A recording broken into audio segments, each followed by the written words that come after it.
Boa noite a todos. Mais uma noite de encontro com o professor Walter de Andrade, Projeto Iniciação. Boa noite. É com você, Gilberto. Olá, boa noite a todos. Estamos ao vivo. Sejam todos muito bem-vindos. Mais um sábado aqui no nosso Projeto Iniciação com o professor Walter. Estamos aí. Boa noite, professor. Boa noite. Boa noite, Gilberto Catira. Boa noite, Carlos Nascimento. Boa noite a todos os irmãos que estão aqui presentes, né? Estamos aí iniciando mais um sábado de trabalho com o nosso programa Projeto Iniciação, né? Então, esse encontro é destinado a dar a base filosófica e iniciática para aqueles que pretendem seguir o caminho da iniciação. A base, são duas bases fundamentais que nós seguimos. São os ensinamentos de Helena Petrovna Blavatsky, né? E fundadora da Teosofia, e o ensinamento do nosso querido mestre, professor Henrique José Souza, fundador da Sociedade Brasileira de Eubiose. Então, o objetivo é a síntese do conhecimento a fim de propiciar aos pretendentes ao caminho da iniciação informações importantes a respeito dessa questão do projeto de iniciação, né? E fundamentalmente é isso, né?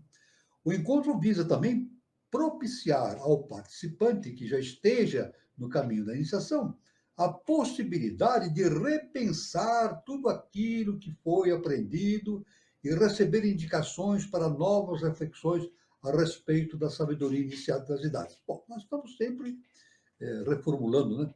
O conhecimento é infinito. Então, tudo que nós sabemos ainda é provisório, vamos adiantando e vamos aperfeiçoando os nossos conhecimentos, esse é o processo, né?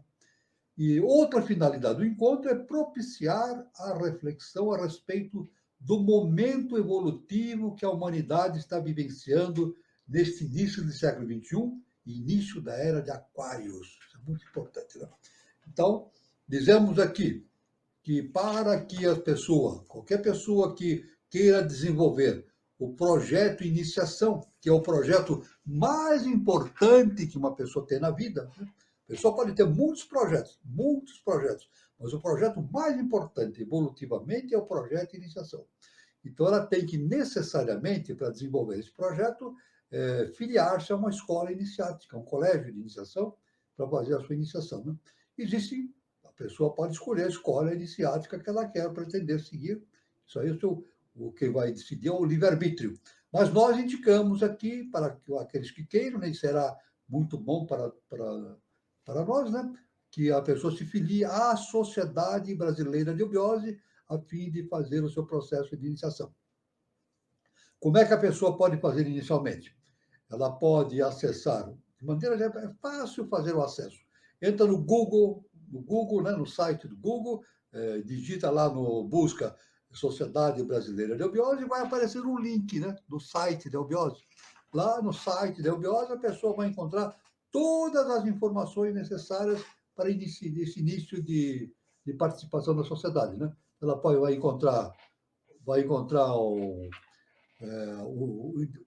endereço, a possibilidade de entrar em contato com todos os departamentos existentes no Brasil e no exterior, né? O pessoal lá no link tem os endereços dos departamentos, tem o telefone, e-mails, etc., né? E a pessoa pode entrar em contato e verificar como é que ela pode fazer esse processo de iniciação, né?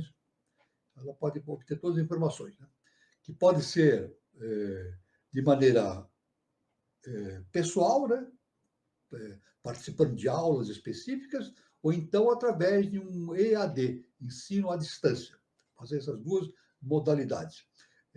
Normalmente, na eubiose, existem 4 graus. O primeiro grau inicial iniciático, chamado grau peregrino. Depois, existem mais 4 graus subsequentes. Quando a pessoa completa os 5 graus, né, então ela tem a possibilidade de se tornar membro efetivo da Sociedade Brasileira de Eubiose. Tornando-se membro efetivo, então ela pode participar de todos os eventos da sociedade, as reuniões, as ritualísticas e assim por diante. Então, esse é o convite para todos, né, que queiram participar da Sociedade Brasileira de Biose. Será um imenso prazer para todos nós. Muito bem. Nós, então, vamos aqui continuando com os nossos estudos, né, como todos sabem, nós fazemos, né, e um pouco antes de entrarmos na questão da antropogênese, que é o assunto central do nosso foco, né? Nós vamos fazer algumas incursões aqui importantes a respeito de assuntos muito importantes também sobre a antropogênese. Né? A primeira observação, nós vamos falar sobre Adão. Adão, olha que coisa importante, né? Justamente o Adão, que vem, esse termo vem do hebraico, né? E consta da Bíblia Sagrada, né? Também. Na Cabala, Adão é o único engendrado e significa também terra vermelha. Olha só, Adão significa terra vermelha. É quase idêntico ao Tamás ou Tomás, e em grego é traduzido por Dídomos, o gêmeo. Adão, o primeiro, é macho-fêmea, no capítulo 1 do Gênesis. Então, ele é andrógeno. É o nome que os filósofos herméticos dão a seu magistério, pois é perfeito ao vermelho. E sendo sua matéria a quintessência do universo, é a matéria-prima de todos os indivíduos da natureza. Adão. Tem uma perfeita semelhança com Adão, no qual Deus reuniu a mais pura substância de todos os seres. E, além disso, Adão, que significa vermelho, exprime a cor e as qualidades do magistério. Isso aí são as primeiras informações sobre Adão, né? Isso aí baseado nos ensinamentos de Helena Petrovna Blavatsky. A seguir, vamos ver aqui alguma informação, justamente em seguida, sobre o que é dito por HPB, Helena Blavatsky, sobre Adão Celeste. Veja, Adão Celeste. Adão Celeste é a síntese da árvore sefirotal, ou de todas as forças da natureza, e sua animadora essência deífica. Nos diagramas, o sétimo dos sefirotes inferiores, Sefira Malkut, o reino da harmonia, representa os pés do macrocosmos ideal, cuja cabeça alcança a primeira, cabeça manifestada. Este Adão celeste é o natura naturans, o mundo abstrato, enquanto o Adão da Terra, referentemente à humanidade, é o natura naturata, ou universo material. Então, o primeiro Adão, que nós falamos, é a presença da divindade em sua essência universal. O último, está para baixo, é a manifestação da inteligência da referida essência. Veja só que interessante, que importante essas informações. Né? No zoar genuíno, ou não a fantástica e antropomórfica caricatura que frequentemente encontramos nos escritos dos cabalistas ocidentais, não há nenhuma partícula da divindade pessoal, que tanto vemos destacar-se do negro disfarce da sabedoria secreta, conhecida pelo nome de Pentateuco Mosaico. Veja bem que importante todas essas informações. Né? Essas informações são muito importantes. Né? E a seguir, então, justamente nesse tema, né, que resolvemos iniciar hoje, o nosso encontro sobre o Adão, existe o Adam Kadmon, também do hebraico, vem do hebraico, né? É o homem arquetipal, é o arquétipo, né? A humanidade. O homem celeste que não caiu em pecado. Os cabalistas o relacionam aos 10 sefirote no plano da percepção humana. Né? Na Cabala, Adam Kadmon é o Logos manifestado, que corresponde ao nosso terceiro Logos, corresponde ao terceiro Logos, justamente o manifestado. Né? O não manifestado é o primeiro. A parte não manifestada é o primeiro. Né? É o primeiro exemplar do homem ideal e simboliza o universo superior, ou no sentido aristotélico, em sua privação. O primeiro logos é a luz do mundo, e o segundo e terceiro são suas sombras gradualmente mais densas. Então, veja bem, então, essas três informações importantes contidas justamente nos ensinamentos da teosofia, através de Helena Blavatsky, que é justamente referentemente a Adão, ao Adão celeste e ao Adão Kadmon. Isso é bem importante, toda essa informação, né, inicial que nós estamos abordando. Né? Depois, como sequência dessa informação, nós vemos aqui algo muito importante relacionado também dentro desse processo da antropogênese, que é justamente a questão da Arca da Aliança. Isso é importantíssimo, esse conhecimento sobre a Arca da Aliança. Veja bem, toda a arca altar, entre os egípcios, os hindus, caldeus e mesmo entre os mexicanos, era um altar fálico, símbolo do Ione, ou matriz da natureza. O sequete dos egípcios, a arca ou caixa sagrada, era colocada sobre o Ara, seu pedestal. Olha só que importante, né?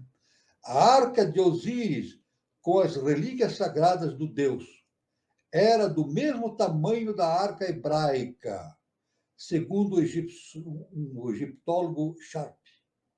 Era transportada pelos sacerdotes com varas que passavam por seus anéis em sagrada procissão, como a arca ao redor do qual dançava Davi, rei de Israel. Aí Davi tinha a arca da aliança no qual ele dançou. Inicialmente, ele dançava em frente a essa arca, né? A arca da aliança era também o fundamento, continha todo aquela projeção arquetipal da divindade na arca da aliança, né? Os deuses mexicanos possuíam igualmente as suas arcas. Veja que coisa importante, né? Isso aí não é somente dentro da cabala, do mundo hebreu. Todos os grandes civilizações tinham as suas arcas, né? Por isso que os deuses mexicanos possuíam igualmente as suas arcas, bem como Diana, Ceres e outras deusas. A arca era um barco, um veículo. Possuía uma arca sagrada de 300 côvados de comprimento. Devemos notar que a palavra Tebes, ou Tebas, significa em hebraico arca, o que é apenas um reconhecimento natural do lugar ao qual o povo eleito é devedor de sua arca. Devemos dizer também que, conforme os ensinamentos do nosso mestre professor Henrique José de Souza, quando se fala em arca, está contido o significado de agartha. É isso? Então, veja bem, quando temos aqui a Arca da Aliança, nós vemos, então, uma aliança com agartha. Veja que importante, né? Isso é muito importante. Então, isso é muito significando. Inclusive, a Arca de Noé também, né? Isso na antropogênese, né? Na Bíblia, né? A Arca de Noé. A Arca de Noé também é relacionada com agartha. Na verdade, não é somente arca, é agartha. É isso? Isso significando que quando Noé guardou um casal de cada espécie viva, né, isso, animal, na arca para sobreviver ao dilúvio universal, significa que é a Agartha que estava dando suporte para que a vida permanecesse na face da Terra através da projeção dos arquétipos, né? Dos arquétipos celestes do mundo humano, impedindo que houvesse uma completa extinção dos animais. Né? Então, veja bem a importante ligação que existe entre esse significado, né, da Arca de Noé com a Agartha. E também outros tantos importantes significados existem. Né? Por exemplo, o nosso mestre fala sobre Joana d'Arc. Joana d'Arc, né, que nós conhecemos, a Santa Joana d'Arc, né, que fez parte daquele processo todo na França, na luta contra os ingleses, que foi uma parte importante, muito importante na história da humanidade. O nosso mestre se refere a Joana d'Arc como Joana de Agartha. Então, é um ser agartino que veio, evidentemente, desempenhar um papel importantíssimo no cenário histórico da humanidade. Veja bem que importantes são todas essas informações, né? Por outro lado, como escreve Bauer, um estudioso, o querubim não foi usado pela primeira vez por Moisés. A Ísis alada era o querubim ou a Arié, do Egito, séculos antes de ali chegar o próprio Abrão ou Sarai. Muitas vezes observou-se a semelhança externa de algumas arcas egípcias que possuíam por arremate duas figuras humanas providas de asas, como com a Arca da Aliança. Né? E não apenas a semelhança e identidade externas, mas também a interna, que são conhecidas por todos. As arcas, ou seja, a da aliança, ou seja, do reto e verdadeiro simbolismo pagão, tiveram em sua origem e têm agora um único e mesmo significado. O povo eleito apropriou-se da ideia, deixando de reconhecer sua procedência. O mesmo acontece no caso de Urim ou Tumim. No Egito, como demonstraram muitos egiptólogos, esses dois objetos eram emblemas das duas verdades. Duas figuras de Ré e Temei eram levadas no peito pelo sumo sacerdote egípcio. Segundo, evidentemente, também significa verdade em hebraico. Segundo Wilkinson, um estudioso a respeito da matéria, né, a figura da verdade tinha os olhos fechados. Um outro estudioso, chamado Rossellini, relata que Tmei era usado como colar. Um outro estudioso, conforme indica Helena Blavatsky, chamado Diodoro, atribui esse colar de ouro a pedrarias ao sumo sacerdote, quando administra a justiça.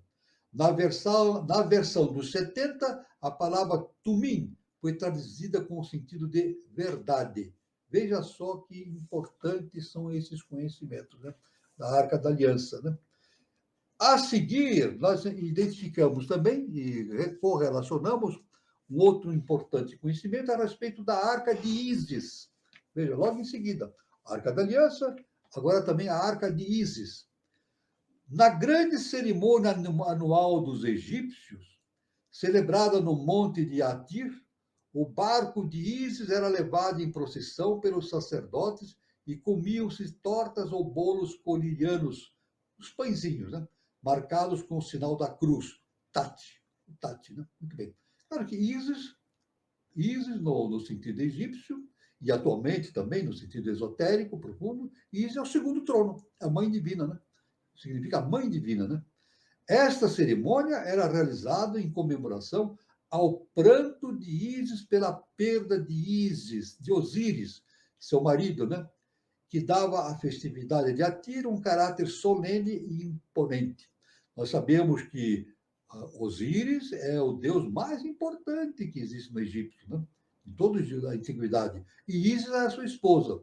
E Osíris foi quem? Foi justamente um ser vindo de Atlântida, inclusive da Atlântida, trazendo o conhecimento atlântico para o Antigo Egito. Né? O Antigo Egito foi colonizado pelos lemurianos. E depois vieram os atlantes, comandados por Osíris e por Ísis, sua esposa, e deram uma nova conotação, né, justamente na cultura egípcia. Tanto que nós podemos dizer que o Egito tem uma origem lemuriatlante, né? Uma origem lemuriatlante. Né? Isso é muito importante, né? Então, isso tudo, esse festival que nós falamos, né? Essa festividade de Atir dava um caráter solene e imponente a esses rituais, né? Como escreve um grande autor citado por HPB chamado Baumwick, Platão refere-se a essas melodias próprias da cerimônia, dizendo que eram antiquíssimas. Veja, Platão já se referia a esses assuntos. Né? Veja só que canta. Né? O Miserere, que é uma canção, evidentemente, uma composição da Igreja Católica, que se canta em Roma, conforme se disse, deriva deste canto e assemelha-se ao mesmo na cadência melancólica. Veja, o Miserere, que é uma composição que é usada até hoje na Igreja Católica, era derivada também desse canto que nós citamos dos antigos egípcios. Então, veja vê que tudo tem uma conexão, né? Isso é muito importante a gente verificar no conhecimento da humanidade, né, em todo esse procedimento, que existe uma conexão. Nada existe separado. Existe uma conexão entre todas as civilizações, por mais distantes que elas sejam. Por que existe essa conexão? Porque as civilizações são fundadas por arquétipos, né? Por agentes superiores, pelas hierarquias superiores, que trazem os arquétipos fundamentais para que existam essas civilizações. Então, se a gente pegar a Índia, o Egito, o México e assim por diante, todas as grandes civilizações, nós vemos que existe algo em comum. E esse algo em comum está relacionado justamente com a projeção arquetipal, que não desce sozinha, é trazida pelos seres de hierarquia para o plano terrestre, né? Então, atrás da arca, nessa cerimônia que nós citamos no Egito, né, seguiam donzelas cobertas com um véu e chorando. As normas, né, esses seres, né, ou virgens veladas, choravam também a perda do deus saxão de nossos avós, o bom, porém infeliz Baldur.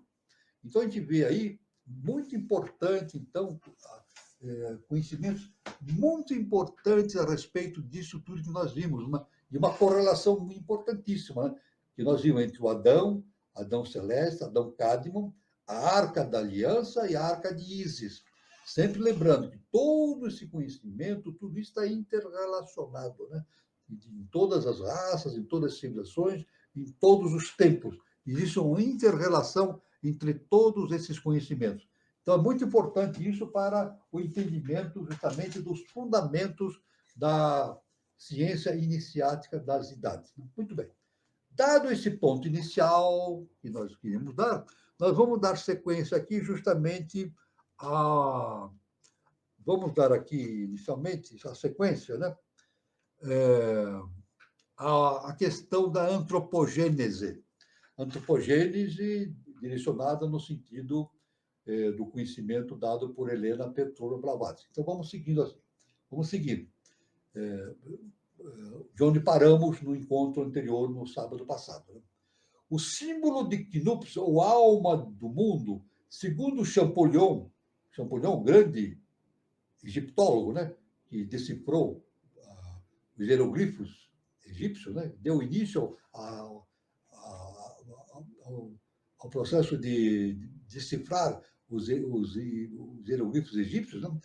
Segundo Champollion, é uma enorme serpente erguida sob pernas humanas, emblema do bom gênio Daimon.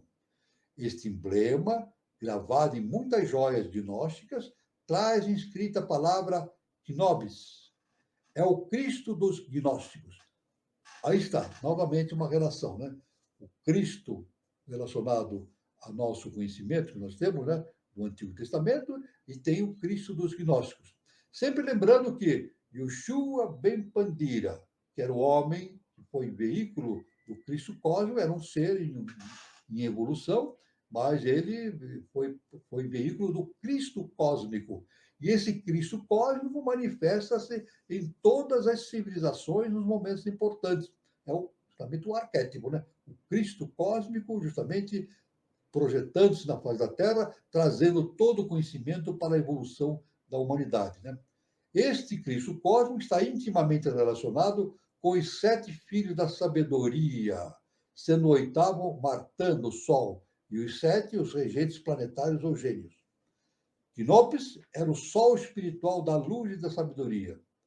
Era o grande Tote Hermés e o chefe dos iniciados egípcios, o descobridor da magia. Aliás, o nome genérico dado aos iniciados, como o de Enoikon, olho espiritual interno. O olho espiritual interno. Também aí está. Iniciado. O que é o iniciado? Aquele que tem a possibilidade de ter o olho iniciático interno, ou seja, de ver a si mesmo. de observar-se a si mesmo, ou seja, de observar o Deus que existe dentro dele mesmo. Esse é o princípio fundamental da iniciação, né? Aliás, isso aí é citado na antiguidade, né? Lá na antiguidade grega, né? Homem, conhece a ti mesmo e conhecerás os deuses do universo, né? Isso é fundamental, né? E também Jesus, o Cristo, né? Nos falando, né? Conhecereis a verdade e a verdade vos libertará. O que é conhecer a verdade? A religião não entra nesse sentido. O que é conhecer a verdade? A ciência iniciática das idades nos explica exatamente. Conhecer a verdade é conhecer o nosso Deus interno. Nos conhecermos intimamente, é o autoconhecimento. E conhecendo a verdade, Jesus nos diz que a verdade nos liberta. Agora, a verdade nos liberta do quê? Nos liberta de nós mesmos, das nossas limitações. Nós, seres humanos, estamos passando pela experiência de ser humano, temos as limitações pertinentes ao ser humano. E quando começamos a entender o nosso Deus interno, nós passamos, então, a perceber a nossa divindade, a nossa natureza interna, e isso nos liberta das limitações humanas que temos, né? O mesmo representa Asclépios, filho do deus solar Apolo. A Bíblia do Gênesis ao Apocalipse é uma série de anais históricos da grande luta entre magia branca e magia negra. Nargal era o chefe caldeu e assírio dos magos. No México temos Nagal, o chefe dos feiticeiros. Ambos têm as mesmas faculdades e poderes e possuem um animal doméstico no qual guardam um demônio servidor. Então, isso faz parte da cultura, né, antiga, né? Isso deve ser decodificado, né? Tudo isso que nós falamos, isso faz parte, evidentemente, de um processo de ensino da antiguidade, mas tem que ser decodificado através de um conhecimento superior, não é verdade? Que nem disse o nosso mestre. Nosso mestre, o professor Henrique de Souza, ele nos afirma que, no início, a iniciação ela é simbólica. No início, a iniciação é simbólica. Depois, quando no final, ela torna-se real. Real. O que significa isso? Significa que no início do processo iniciático, nós lidamos muito com símbolos. Por que lidamos com símbolos? Porque o conhecimento superior é muito profundo para a nossa compreensão humana, escapa da compreensão humana. Então, os deuses, os seres de hierarquia, nos trazem símbolos para representar no espaço humano, na nossa materialidade, aquilo que está no mundo arquetipal. Então, é necessário que a iniciação seja simbólica inicialmente. Mas depois, nosso mestre diz, o discípulo, o mestre indica o caminho inicialmente para o discípulo, depois o discípulo segue sozinho o seu caminho, até que, num determinado momento, ele encontra o mestre dentro de si mesmo. Não é verdade? Quando ele encontra o mestre dentro de si mesmo, ele já não precisa mais dos símbolos. Então, o que significa isso? Quando o indivíduo atinge o adeptado, ou seja, a iluminação, ele não precisa mais de símbolos para entender as questões universais superiores, porque ele entende a si mesmo, ele consegue ver mais diretamente o Deus que existe dentro de si mesmo. Então ele consegue ter, não totalmente, mas consegue ver com mais nitidez esse mundo arquetipal que o cerca, né? E aí não precisa mais do símbolo para o estudo. Mas, inicialmente, o símbolo é muito importante. Então, por isso que no estudo da ciência iniciática, a gente deve estudar os símbolos, mas não acreditar simplesmente no formato do símbolo, mas entender o que está por trás do símbolo. É isso? O que significa o símbolo na sua essência? Isso é muito importante. Assim vemos, portanto, prosseguindo a nossa sequência, né, que a serpente era o emblema do sol eterno, Abrasax. O grande livro dos mistérios diz o seguinte, olha só. 7 senhores criaram 7 homens. 3 eram santos e bons. 4 eram menos celestes e cheios de paixão. Os chaias dos pais eram como eles. Isso explica a diferença na natureza humana, que está dividida em 7 gradações do bem e do mal. havia 7 tabernáculos dispostos para serem habitados por mônadas sob 7 diferentes condições kármicas. Por isso, o mal se estendeu tão rapidamente como as formas humanas se transformaram em homens verdadeiros. Então, aí está uma relação, na verdade, dessa projeção arquetipal, sempre na direção da projeção arquetipal, chega um momento após o segundo trono para o terceiro, em que há justamente a manifestação da polaridade. Então, existe aquilo que nós chamamos de bem e mal. Na verdade, o bem e mal não são coisas antípodas, mas são complementares. Mas é claro que, como diz aqui HPB, tudo isso se processa num processo setenário, porque o nosso processo de evolução é setenário. Tudo que acontece no universo, e quando nós falamos de universo, aliás, a HPB fala que quando ela fala de universo, ela fala no sistema solar. Então, o nosso sistema solar, ele tem um processo de evolução setenário. Nós não sabemos se em outros sistemas evolutivos, quais são os outros arquétipos que lá existem, né? Os outros processos evolutivos. Não sabemos. A ciência inicial das idades nos fala somente a respeito do processo existente no sistema solar. Então, pelo universo afora, vai saber quantos métodos de evolução existem setenário, em 8, 9, 10 fases, ou 1000 fases, isso nós não sabemos. Mas no nosso sistema solar, no nosso sistema evolutivo, o processo é setenário. Tanto que a nossa própria constituição interna é setenária, né? Nós temos 7 chakras, um corpo físico denso, mais 6 corpos hiperfísicos, né? Completando 7 corpos, né? Então, a nossa conformação é setenária. Mas essa conformação setenária é apenas um caminho pelo processo evolutivo. E deve atingir uma 8ª coisa, que é a síntese. A síntese. Quando atinge a síntese, esse setenário se identifica como a estrela de Salomão, que é justamente a estrela do adepto, né? Então, aí atinge a 8ª coisa. E quando se atinge a 8ª coisa, evidentemente significa que nós atingimos a consciência da Mãe Divina, ou seja, o 5º estado de consciência. Um 5º estado de consciência que é justamente o segundo trono. Então, o nosso destino, o destino atual nosso, porque não somos seres humanos, estamos passando pela experiência humana, o nosso destino é justamente atingir o segundo trono, a Mãe Divina, justamente o 5º estado de consciência, uma 5ª dimensão, né? Uma 5ª dimensão. De onde vem a similaridade dos nomes entre os nagas hindus e os nagas americanos? A HPV pergunta, né? Não pode ser uma coincidência. Arjuna, companheiro de Krishna, desceu ao Patala, os antípodas, e ali casou-se com Ulupi, filha dos reis dos Nagas, Kuravya. Ulupi é um nome tipicamente atlante, e isso aconteceu há 5.000 anos, sendo que os Nagas eram iniciados. Isso é um conhecimento profundo, né? Trazido por HPB, né? Isso aí, é claro que a gente, dentro da nossa consciência humana, a gente tem que estudar muito para penetrar esse conteúdo profundo desse conhecimento iniciático, né? Mas a gente consegue. Isso aí, paulatinamente, a gente vai se aprofundando nesses conhecimentos. A serpente é o emblema da sabedoria e da eternidade, o andrógeno duplo. Então, a serpente é o símbolo da sabedoria. Tanto que falamos aqui sobre Adão, né?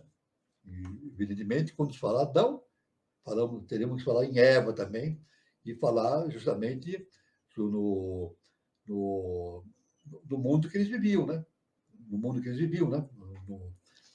Naquele mundo inicial que eles viviam, né? Em que a Eva comeu o fruto que ela não devia ter comido, pelo menos vetado por Deus, né? Mas ela comeu justamente sob orientação de uma serpente. E essa serpente justamente é o símbolo da sabedoria, né? Que levou ela justamente a alimentar-se desse fruto para obter o início do desenvolvimento da sabedoria, ou seja, a sabedoria interna do ser humano se desenvolveu numa quarta dimensão, isso, na personalidade. O ciclo representa a enóia, ou mente divina, um poder que não cria, mas deve ser assimilado, digo. E a serpente, o Agatha Daimon, o Office, a sombra da luz não eterna, mas luz divina em nosso plano. Ambos eram logos dos ofitas, ou a unidade, como logos, manifestando-se como um princípio duplo do bem e do mal. Aí está. Então, claro, manifestando como um princípio duplo do bem e do mal, significando a existência da polaridade, como uma projeção vinda do segundo trono. Né? Tudo que está acima do segundo trono vive num processo de harmonização da polaridade. Né? Então, abaixo do segundo trono existe a polaridade. E na nossa cabeça, então, surge a questão desses antípodas, né? Nos quais, entre esses antípodas, nós consideramos o bem e o mal. E devemos dizer sempre que a questão do bem e do mal é algo extremamente difícil para ser entendido pela humanidade. Na verdade, o nosso mestre, o professor Henrique de Souza, num dos seus ensinamentos, ele nos disse, né, que ele gostaria, era a vontade dele, que todos nós, discípulos, entendêssemos a questão da polaridade.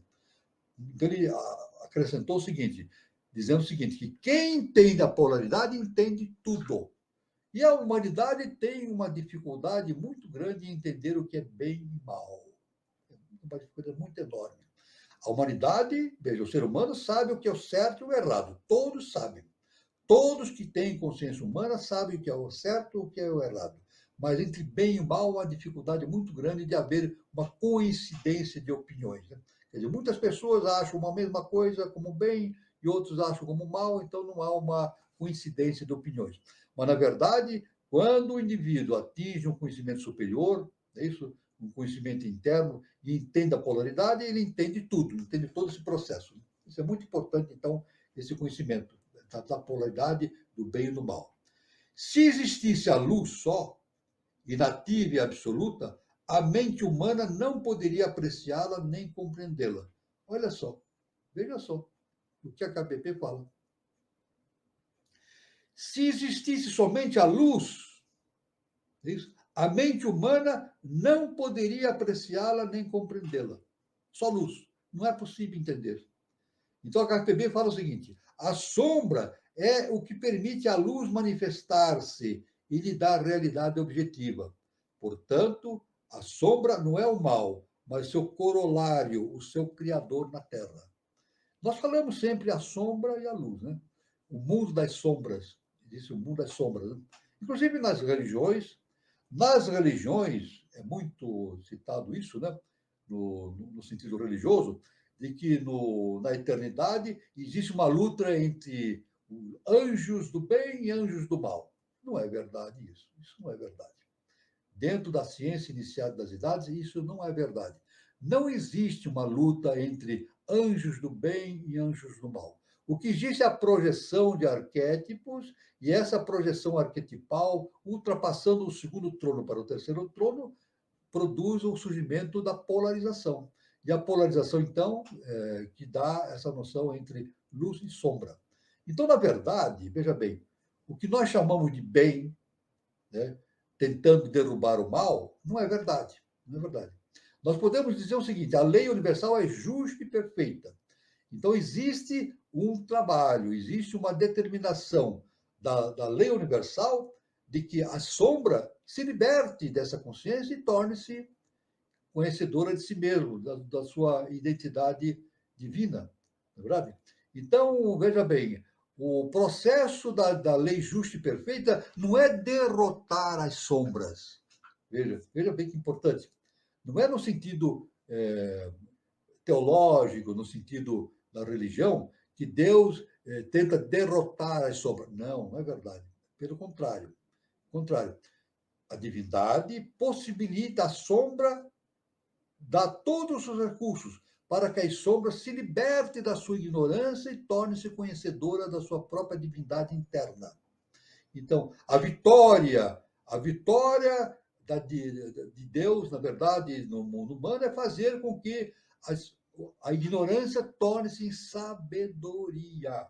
Veja bem, a grande vitória da divindade no processo da evolução é fazer com que a ignorância se torne sabedoria. Ou seja, um ser humano, falando sobre um ser humano, torna-se um adepto, torna um ser super-humano. E depois, na sequência, torna-se um ser subdivino e, finalmente, divino. Veja bem como é importante. Aí nós entendemos perfeitamente essa preocupação do nosso mestre, o professor Henrique de Souza, a respeito de que nós entendamos justamente essa questão da polaridade. Então, ele diz: quem entende a polaridade entende tudo, entende justamente a oposição aparente entre luz e sombra, entre bem e mal, mas, na verdade, representa o sentido polar que dá sentido e direção ao processo evolutivo. Senão, não haveria possibilidade da evolução. A polaridade é fundamental para isso, né? Veja bem, segundo os gnósticos, esses dois princípios, luz e sombra, são imutáveis e eternos e virtualmente um. Pronto, aí está. Veja bem, conforme ensinamento de Helena Petrovna Blavatsky. Segundo os gnósticos, esses dois princípios, luz e sombra, são imutáveis e eternos e virtualmente um. Então, claro que no Antigo Testamento, Moisés escreveu o seguinte: e Deus disse, faça-se a luz. Não é isso? No início de tudo. Moisés disse que Deus deu a seguinte determinação: faça-se a luz. Na verdade, esotericamente, pelo princípio iniciático, nesse momento, quando Deus disse faça-se a luz, há uma separação entre luz e sombra. Então, a luz de um lado, a sombra do outro. Na verdade, constituindo a polaridade. A criação do mundo, né?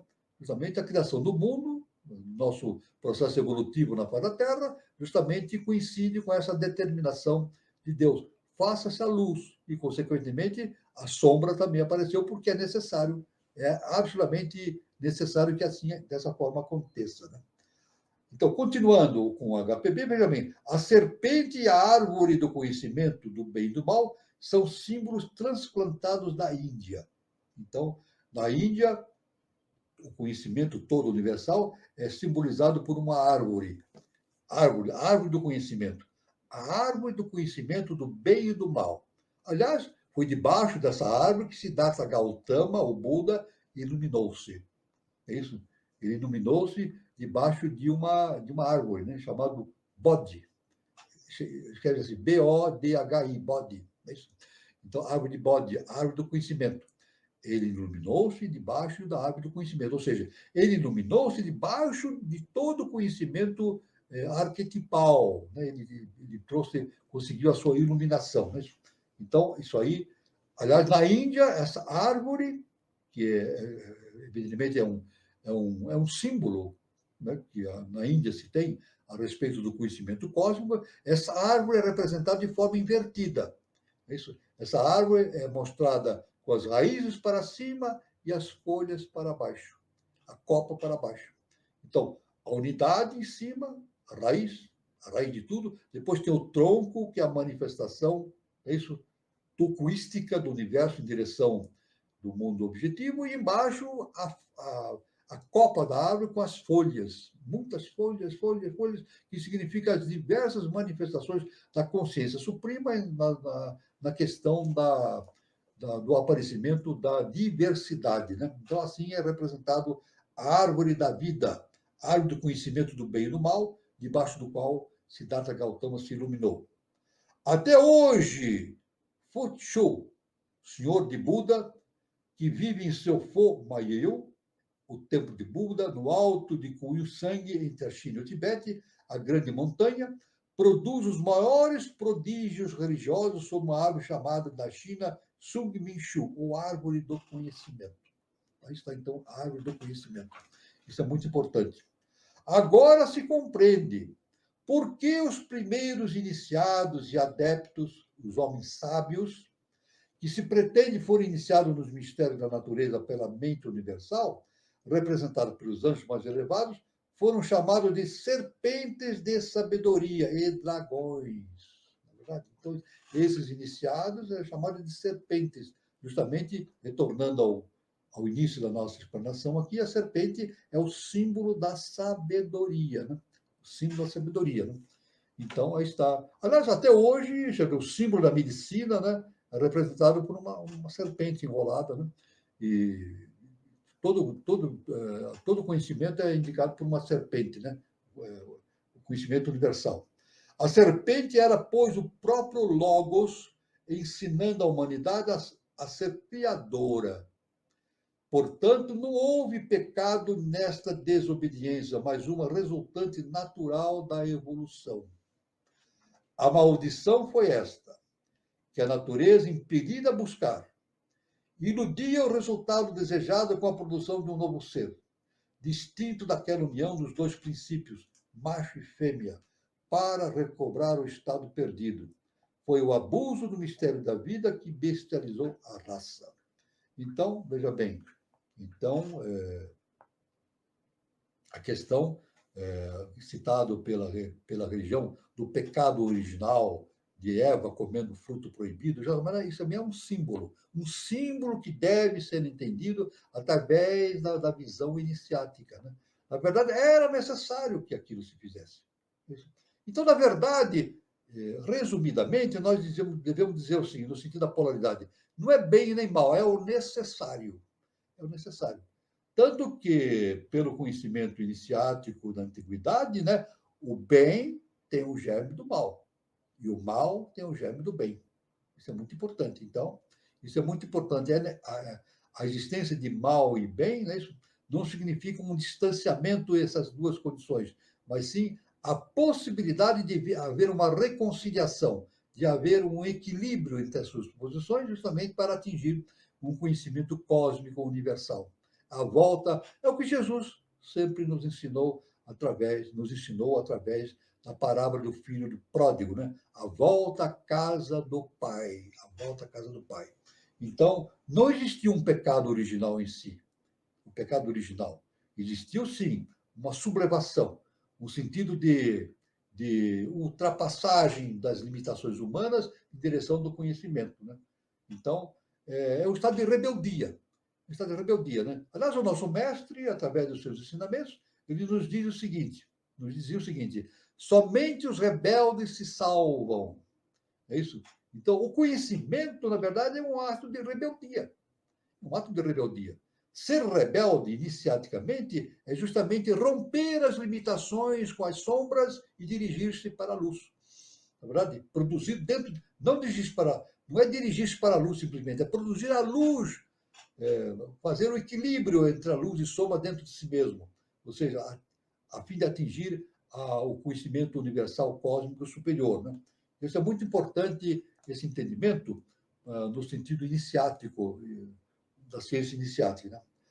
A separação dos sexos estava no programa da natureza e da evolução natural. E a faculdade criadora do macho e da fêmea foi um dom da sabedoria divina.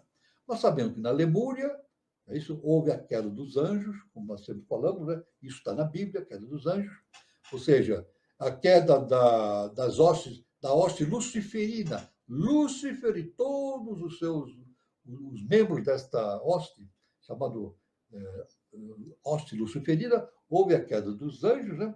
E claro, evidentemente, em paralelo, na Lemúria, houve o surgimento do processo de criação sexualizado. Era necessário que acontecesse isso. Então, aí distinguiu-se perfeitamente na Lemúria a questão de macho e fêmea. Aí surgiu a sexualidade, o procedimento sexual, né? Isso foi algo muito importante evolutivamente, né? para todos nós. Se bem que nós devemos dizer o seguinte, que essa questão de sexo feminino e masculino, isso aí é muito claro no nosso mundo objetivo, onde temos corpos, né? Nós temos corpos ou masculinos ou femininos, né? Mas, na verdade, nós não somos nem machos nem fêmeas, né? O ser humano não é homem nem mulher. Na verdade, é o seguinte: um ser humano ele vive uma experiência masculina ou vive uma experiência feminina. Isso alternadamente. É isso? Alternadamente, uma consciência tem que ter uma existência masculina, existindo um corpo masculino, depois, numa outra reencarnação, ele vai viver num corpo feminino e assim por diante, né? E alternadamente. Na verdade, nós somos andrógenos. Por isso que, na religião, acertadamente, a gente, desde pequenininho, a gente ouve essa frase, né? Os anjos não têm sexo. Isso é verdade. São andrógenos, né? Eles têm um perfeito equilíbrio entre essa questão do sexo em si mesmo, né? São andrógenos. O geólogo Charles Gould, citado por HPB, em sua obra Monstros Míticos, diz que crê na existência destes monstros como transformações nos processos da natureza. E acrescenta que os paleontólogos, né, seguiram nos processos da natureza e acrescenta: seguir o rastro da existência humana remontando a diversas épocas da antiguidade, estimadas em 30.000 e 1 milhão de anos, em que coexistiam com animais que deixaram de existir faz muito tempo. Então, isso aí, a gente vê, então, desse processo do entendimento da antropogênese, algo muito difícil para o nosso entendimento, né? Muito difícil para o nosso entendimento, por enquanto.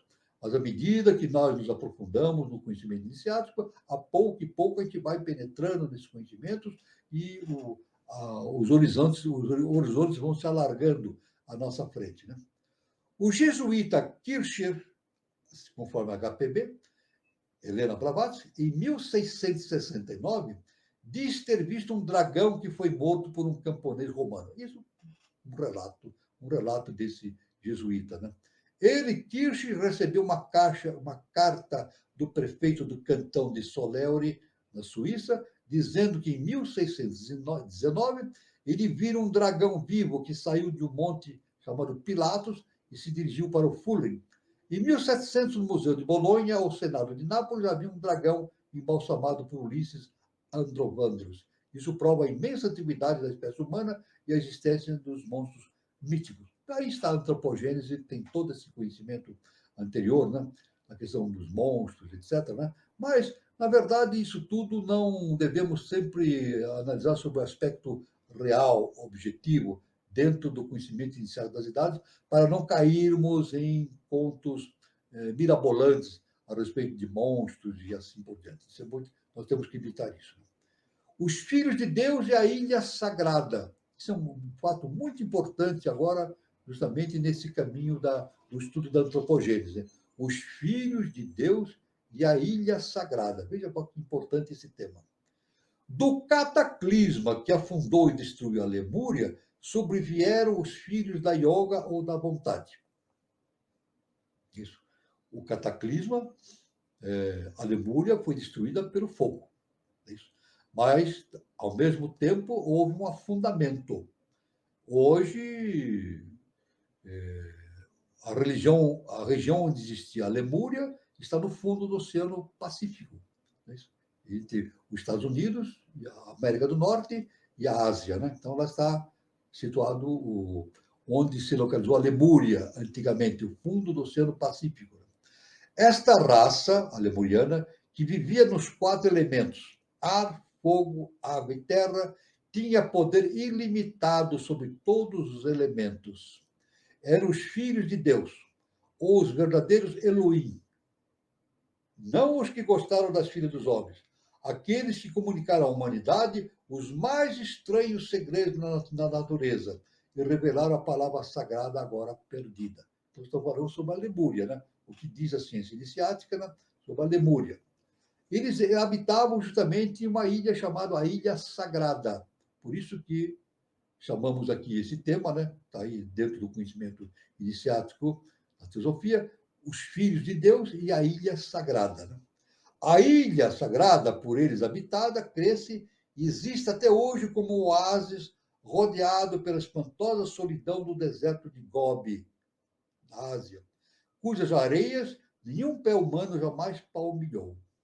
Os hierofantes de todos os colégios sacerdotais conheciam a existência desta ilha. Porém, a palavra sagrada só era do conhecimento do Mahashohan e do chefe de cada colégio, e era transmitida ao sucessor somente na hora da morte do chefe. Veja só que importante. Não havia comunicação externa com a ilha, só passagens subterrâneas que se dirigiam aos 4 pontos cardeais, e só conhecida dos dirigentes dos colégios, os hierofantes. Estes eram de 2 categorias distintas: os instruídos pelos filhos de Deus da Ilha Sagrada, iniciados na divina doutrina, e os que habitaram habitaram a perdida Atlântida, e que, sendo de outra raça, produzida sexualmente, porém de pais divinos, nasceram com uma vista penetrante, que devassava o oculto, independente da distância e dos obstáculos. Era a 4ª raça mencionada no Popol Vuh. Então, aí nós já estamos fazendo uma ligação entre a Lemúria e a Atlântida, né? Com suas diferentes características, de acordo com os conhecimentos da antropogênese. Né? Os Lêmur e Atlantes, veja bem, sempre lembrando que, normalmente, entre uma raça e outra, não há uma divisão definitiva, né?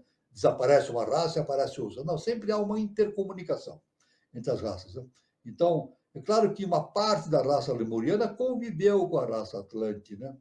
E assim também como, no nosso tempo, uma parte da raça atlante conviveu com a raça ariana, da qual nós fazemos parte. Né? Isso aí é história, isso é a própria história oficial, de maneira velada, nos indica muitos indícios a respeito desse conhecimento, né? Dessa existência, dessa coexistência entre os atlantes e os seres da raça ariana. Né? Então, os Lemuri Atlantes tiveram uma dinastia de reis divinos, espíritos reais vivos ou semideuses, que assumiram corpos para governar essa raça e instruí-la nas artes e ciências. É certo que esses Dianes eram das hostes materiais ou suras, e nem sempre foram bons. Seu rei, Tevetat, foi desses últimos, e sob sua maléfica influência, a raça atlante se converteu em uma nação de magos negros e perversos. Isso foi realmente a degradação da raça atlante. A raça atlante se degradou e passou a desenvolver justamente essa magia involutiva. Até podemos dizer que o próprio processo de mumificação, o próprio processo de mumificação existente no Antigo Egito não era proveniente de conhecimentos superiores atlantes. Eram procedimentos vindos da magia negra, ou seja, da magia não evolutiva. Tanto que a gente pode perceber que no Antigo Egito não existem múmias de seres de alta hierarquia. Não é verdade? Seres de hierarquia, nunca foram encontrados múmias desses seres no Egito, porque eles não se deixaram mumificar. E nem os seus discípulos os mumificaram. Mumificaram, sim, aqueles seres que eram de hierarquia inferior, com a consciência humana. Na verdade, então, múmia realmente representa os corpos mumificados de reis de natureza inferior no Egito. Né? Os seres superiores não eram mumificados, porque essa prática era uma prática degenerada da magia atlante. Isso é muito importante, esse conhecimento. Né? Devido a essa diferença entre o bem e o mal na Atlântida, daí se travou a luta entre os dois grupos, né, entre o bem e o mal, terminando com a destruição da Atlântida, onde pereceu toda a raça, excetuando-se apenas Xijustros e Noé, que são substancialmente idênticos ao pai dos Tlinkitianos. Diz a tradição que, ao casarem-se entre si, os descendentes do Noé Atlante e a progênie dos hierofantes da ilha, resultou uma raça misturada de homens bons e maus. Então, aí nós vemos aí essa sequência muito importante, essa sequência mítica, relatada pela ciência inicial das idades, da existência da Lemúria e de Atlântida. Esse realmente é um assunto bastante vasto e quem vier para a eubiose vier estudar a eubiose, vai ter uma vastíssima literatura, tanto pertencente, dado por HPB, e uma vastíssima literatura originada dos ensinamentos do nosso mestre, o professor Henrique José de Souza. Então, aí está mais um motivo para que todos iniciem esse processo de iniciação, né, do projeto de iniciação, e convidamos para que venham fazer isso na Sociedade Brasileira de Eubiose. Muito bem. Eu aqui encerro esta parte inicial do nosso encontro e passo a palavra para o nosso irmão Carlos Nascimento para que a gente continue o nosso encontro. Muito bom, professor. É muito complexo tudo isso, né? E é interessante toda essa simbologia, né? A Arca da Aliança, a aliança com a Agartha e a serpente, a árvore, né? A árvore do conhecimento, né, professor? E a gente percebe, professor, que toda essa trajetória de evolução da humanidade, muita coisa ainda está enraizada em nós, né? Inclusive essa questão do bem e do mal, entender essa polaridade, né? E na minha opinião, a sabedoria divina paira sobre nós, né? Por isso que a gente tem que ser um iniciado, a gente tem que se preparar para poder absorver toda essa sabedoria, né? Esse é o nosso processo de evolução, né, professor? Exatamente. Aí, uma coisa importantíssima no conhecimento iniciático, viu? Olha só que importante. A Arca da Aliança, citado por Moisés, né, citado na Bíblia, olha, nunca foi encontrada. Nunca. Nunca se encontrou nenhum resquício, nem sobra da Arca da Aliança. Onde está a Arca da Aliança? É isso? Nós sabemos que em Jerusalém houve destruição, 3 destruições, a última pelos romanos, né, no ano 30, né?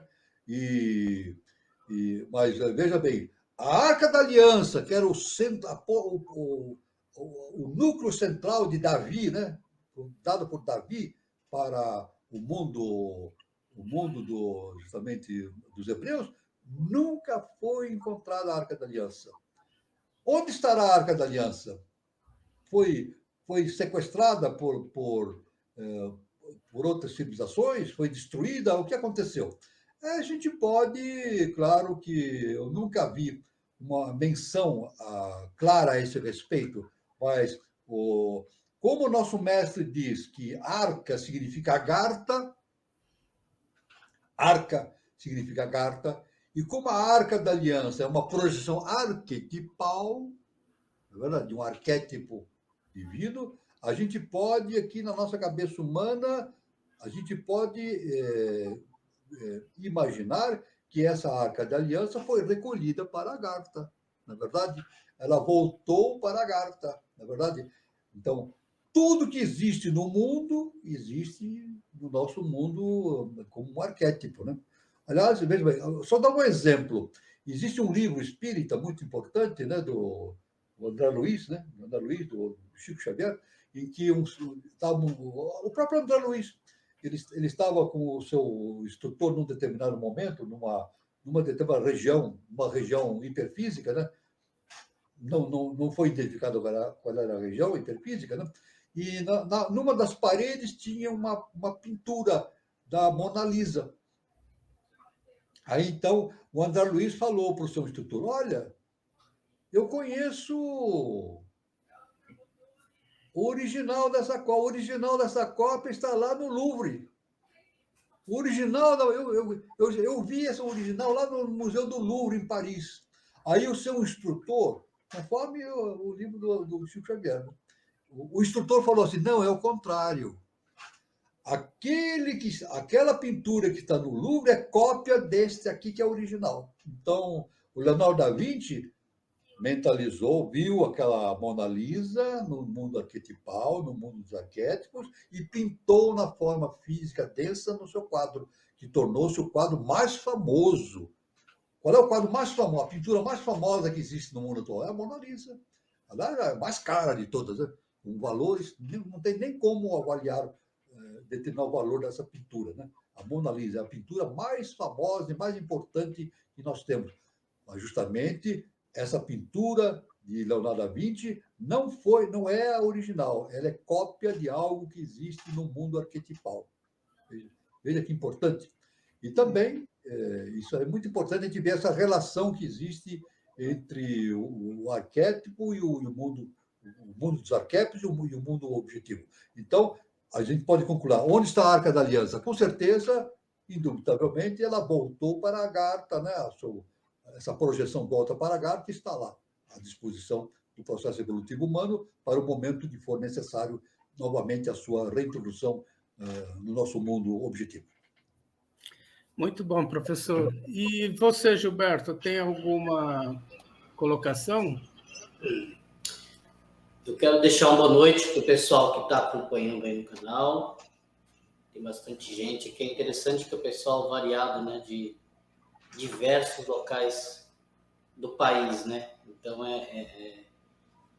a interação online é interessante nesse sentido, né? Então, tem gente aqui do norte, tem gente aqui do sudeste. Então, obrigado a todos aí.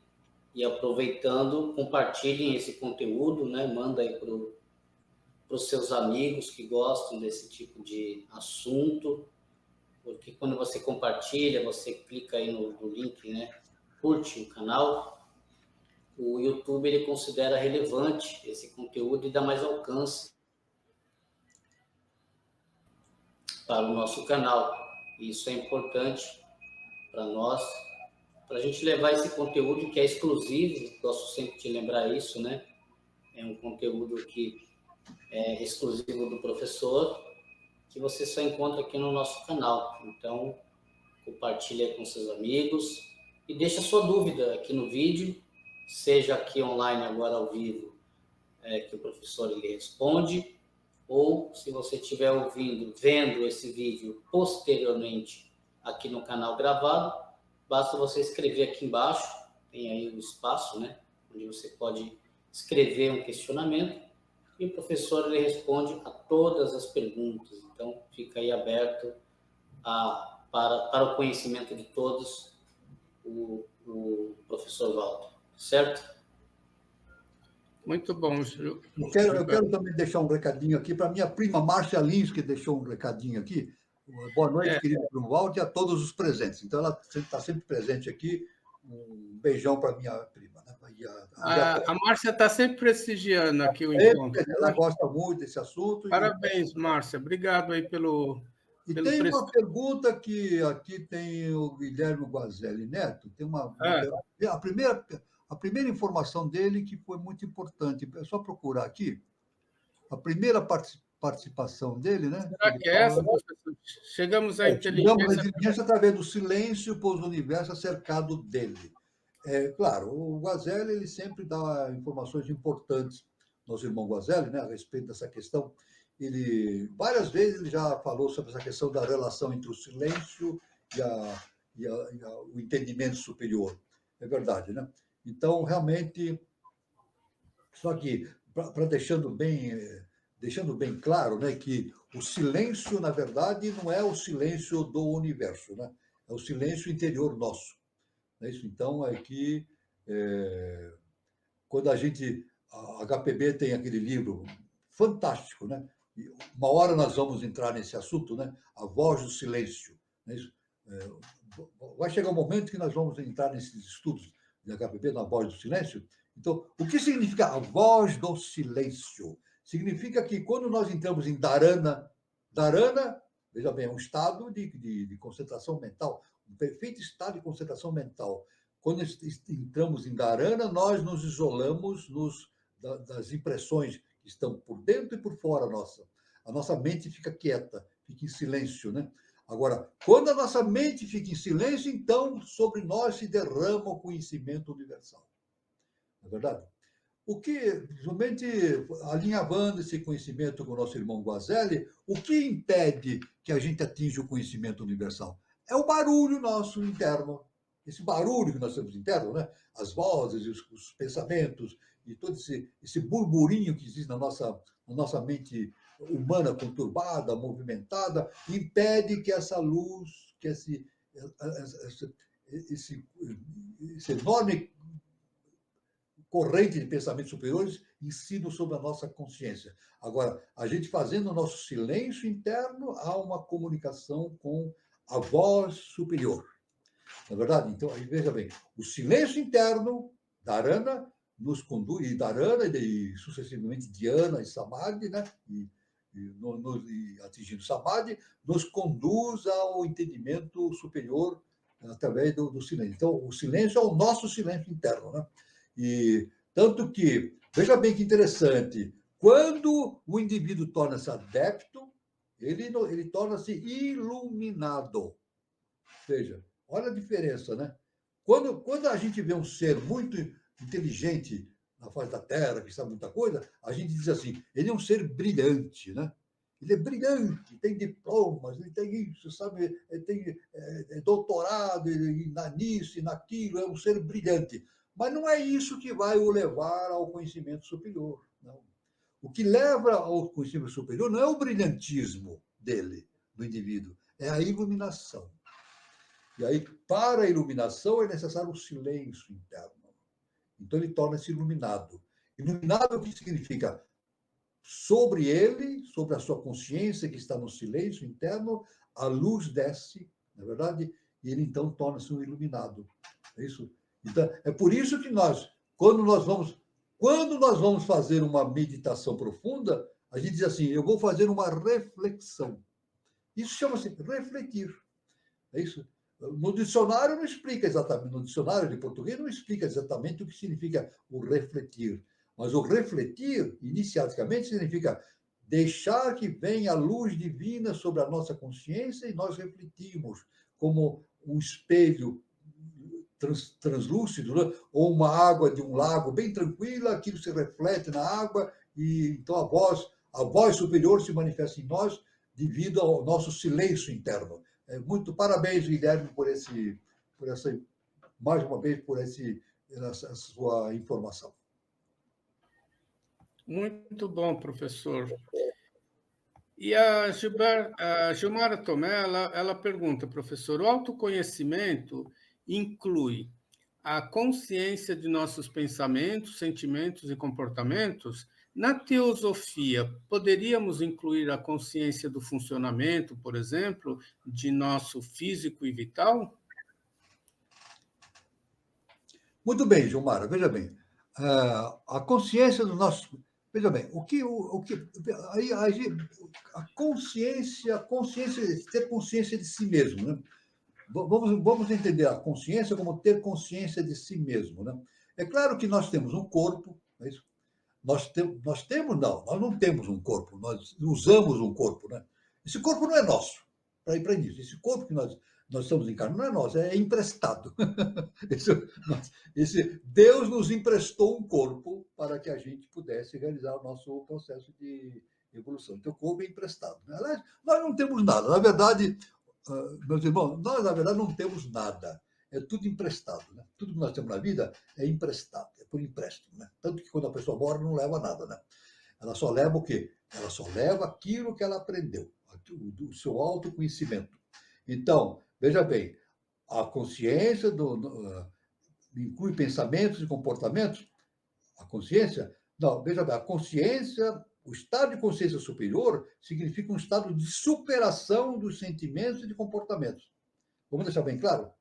A consciência superior significa um estado de superação dos nossos sentimentos e comportamentos. É isso? Então, é claro que nós temos, dentro do nosso corpo, nós temos as nossas reações físicas, orgânicas, né?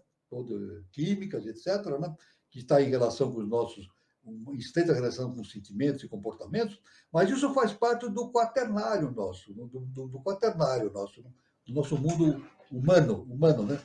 A tendência do ser humano é tornar-se super-humana, é superar essas limitações e atingir uma consciência superior, não é verdade? Então, essa é a resposta que eu posso dar para a nossa irmã Gilmara, né? Que a consciência é justamente a superação. A consciência, no sentido iniciático, né? É a superação das nossas limitações, superar os sentimentos, superar comportamentos, superar todas as reações do nosso corpo físico e vital, até atingir um estado de iluminação, de adepto, né? Então, nesse momento em que nós tornamos adeptos, nós não estamos mais submissos às interações com o corpo físico denso. Nos libertamos disso. O adepto se liberta dessas limitações. Então, tanto que ele já não é... Veja bem, quando um ser se torna adepto, ele já não é mais um ser humano. Veja só que importante. Quando ele se torna um ser se torna um adepto, um iluminado, ele já não é mais um ser humano. Ele superou a fase de experiência humana e torna-se um ser super-humano.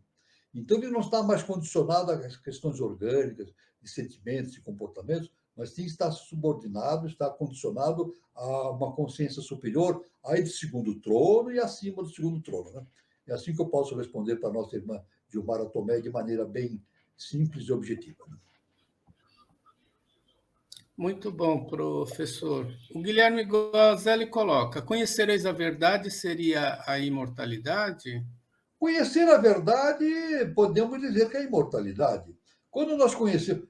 Veja bem, Jesus, repetindo Jesus, né? Conhecereis a verdade vos libertará. Não é verdade? Conhecereis a verdade. Conhecer a verdade, o que é? Conhecer o nosso Deus interno. Nosso Deus interno, né? E atingir a imortalidade é justamente atingir a sabedoria. A sabedoria, né? Nós sabemos que a ignorância é mortal. A ignorância, ela morre. Isso, ela é um estágio, né, provisório do ser humano. Qual é o futuro? Qual é o futuro da ignorância? É morrer. Eu digo assim, qual é o futuro da ignorância? É morrer. É ser eliminado. Quando? Quando o indivíduo conhece a verdade. Quando ele conhece a sua natureza íntima, o Deus interno. Né? Agora, é claro que ele, superando a sua ignorância, superando a sua condição física, ele torna-se imortal, porque justamente a sabedoria é imortal. A sabedoria é imortal. A ignorância ela é condicionada ao nosso plano de existência aqui, na Terra, né? A nossa ignorância. Agora, a verdade ela é universal. Uma verdade é verdade aqui, no Sol, em qualquer planeta, em qualquer galáxia. A verdade é universal. Se ela é verdade universal, ela transcende a própria existência, a vida, então ela é imortal. Ela não está sujeita a morrer. A verdade não está sujeita a morrer. A ignorância, sim. A mentira, a ignorância morre um dia. Na verdade, tanto que o povo fala assim: a mentira tem pernas curtas. O povo fala isso. A mentira tem pernas curtas. E o que é mentira? A ignorância. Quem mente está agindo de forma ignorante. Mas isso tem pernas curtas, vai morrer um dia. Agora, a verdade, não. Uma verdade, ela persiste sempre, ela é imortal. Tanto que os grandes mestres que falaram sobre a verdade, na Índia, na Atlântida, no Egito, essa verdade permanece existente na nossa consciência, nos nossos livros, nos nossos meios de ensino, permanentemente. Né? Ela não morre, ela é imortal. A verdade é imortal. Então, está, de maneira bastante simples, uma abordagem para o nosso querido irmão Guilherme Gozelli Neto.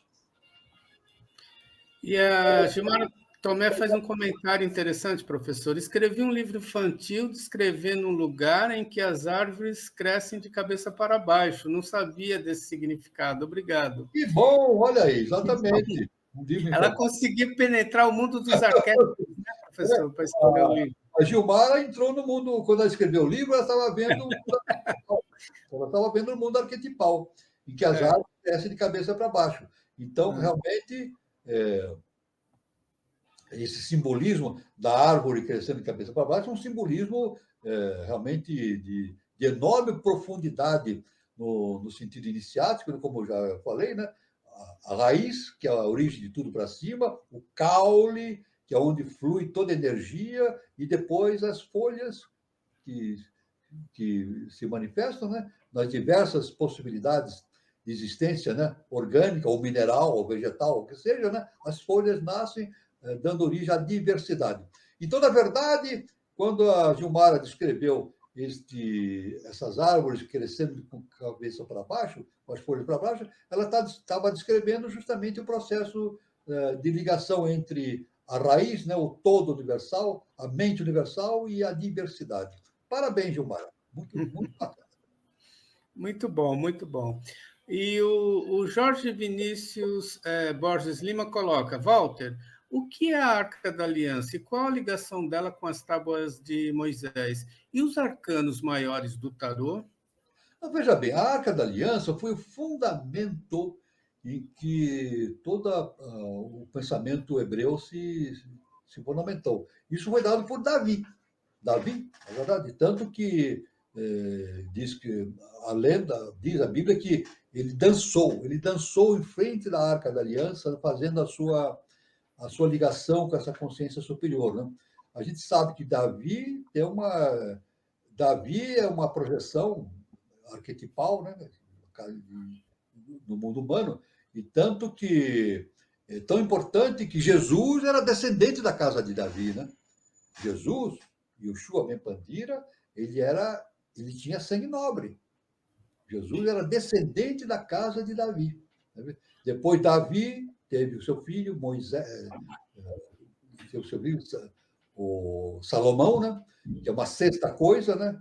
E Salomão representa, o selo de Salomão representa o estado de iniciação do adepto, né? O selo de Salomão. Então, esse é o sentido da Arca da Aliança, né? E é claro que tudo isso tem uma ligação profunda com as tábuas de Moisés, os arcanos maiores do tarô. Claro, tem tudo ter lá. Jorge, tudo tem relação. Nós não podemos agora, nesse instante, fazer essa relação, mas existe uma profunda relação entre a Arca da Aliança, as tábuas das leis de Moisés e os arcanos maiores do tarô. Isso tudo está relacionado. Não existe nada esparso, nada isolado, tudo faz parte do mesmo conhecimento. Por quê? Porque o conhecimento vem da árvore à raiz, né? A raiz lá para cima, não tem a árvore invertida. O conhecimento vem da raiz da árvore, desce pelo tronco e se espalha pelas folhas, né? Pelas folhas da árvore. Né? Mas essas folhas se diversificam através dessa diversificação que nós falamos, mas não perdem a unidade. Então, tudo conserva o sentido da unidade. Então, está tudo preso a uma unidade. Essa unidade realmente é o conhecimento universal, a presença do eterno, né? Como que se manifesta de forma arquetipal nos mundos superiores. Né? Muito bom, professor.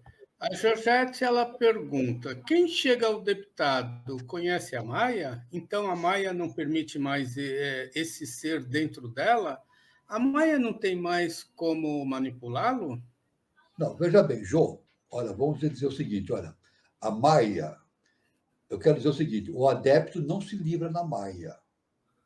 Isso aí não é o Walter que está falando, eu estou seguindo com os ensinamentos do professor Henrique de Souza. Eu analisei isso e concordei com isso.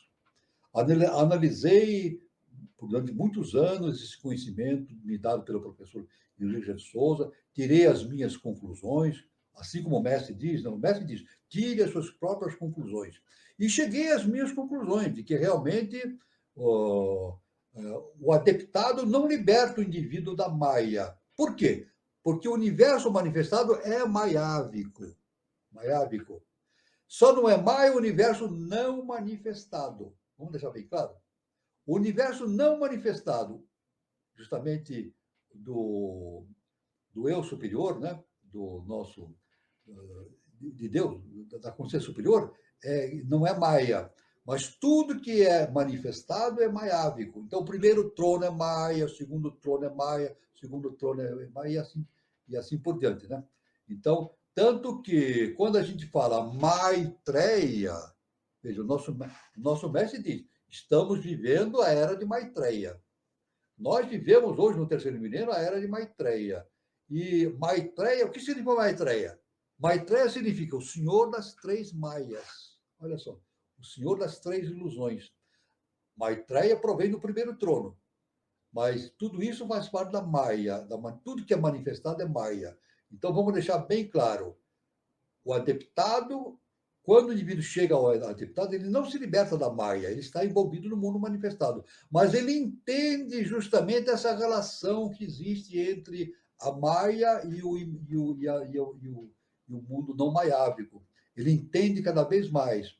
Então, quanto mais nós evoluímos, mais a gente vai entendendo a distinção entre o que é maiábico e o que não é maiábico, o que é real. Então, isso aí é um conhecimento muito profundo, mas o caminho para esse entendimento é esse, dado pelo nosso mestre, professor Henrique José de Souza.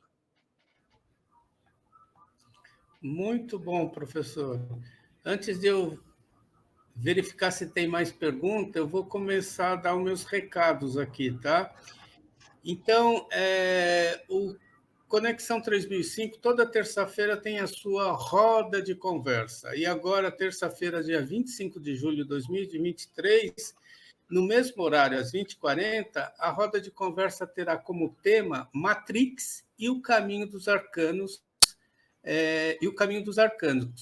Essa é a terceira parte, né, desse tema, Matrix e o caminho dos arcanos. Então, teve a primeira parte, a segunda e essa terceira. Então, o tema vai abordar qual a chave de interpretação para os mistérios contido no primeiro filme da trilogia Matrix. Quais analogias se observam com os 22 arcanos maiores do tarô? E quem vai fazer todo esse comentário é o José Roberto Conceição, juntamente com Marcos de Andrade. A mediação será de Daniela Troncoso e de Eduardo Nunes. Então, é nessa próxima terça-feira, 25 de julho, às 20h40, o mesmo horário.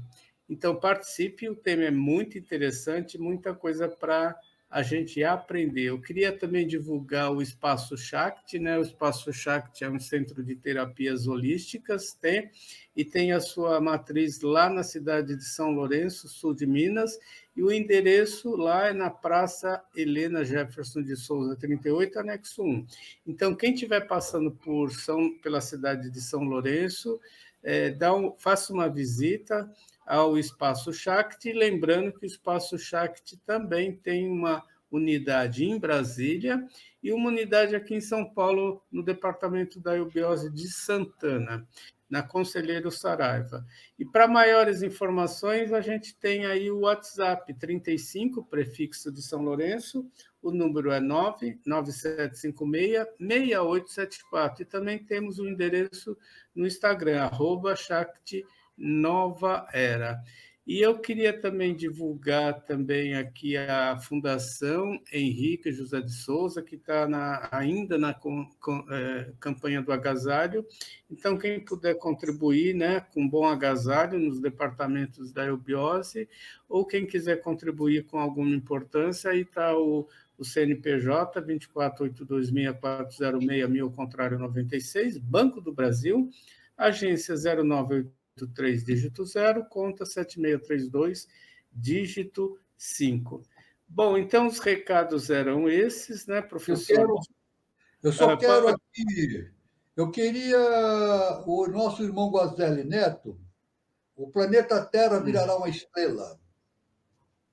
Está aqui em cima, deixa eu ver. Isso aqui, ó, professor. O planeta Terra virará uma estrela. Tudo bem. É claro que existe uma transformação planetária, solar, né? O universo, né? O universo está sempre se modificando. Né? Mas eu queria dar uma informação, de maneira iniciada, não minha, dada pelo nosso mestre, professor Henrique José de Souza. É algo que precisa de uma meditação muito profunda para a gente entender. É muito difícil. É uma frase simples, mas ela exige um esforço muito grande para o entendimento. Então, o nosso mestre, numa das suas revelações, ele disse o seguinte: toda vez que um ser se ilumina na Terra, apaga-se uma estrela no céu. Olha só que coisa. Veja só que coisa impressionante. Ele disse: toda vez que um ser se ilumina na Terra, apaga-se uma estrela no céu. Ou seja, aí vai explicar como isso aí. Cada um vai ter que encontrar a explicação dentro de si mesmo, né? Eu entendo que justamente é uma correlação entre aquilo que nós chamamos da, da transformação daquilo que é maiávico em não maiávico, né? Maiávico, né? Então, nós somos fruto das estrelas. É isso. Tudo que existe na Terra vem do Sol, né? Vem tudo que existe na Terra, né? E no Sistema Solar vem do Sol. E nas outras galáxias também dessa maneira que ocorre, né?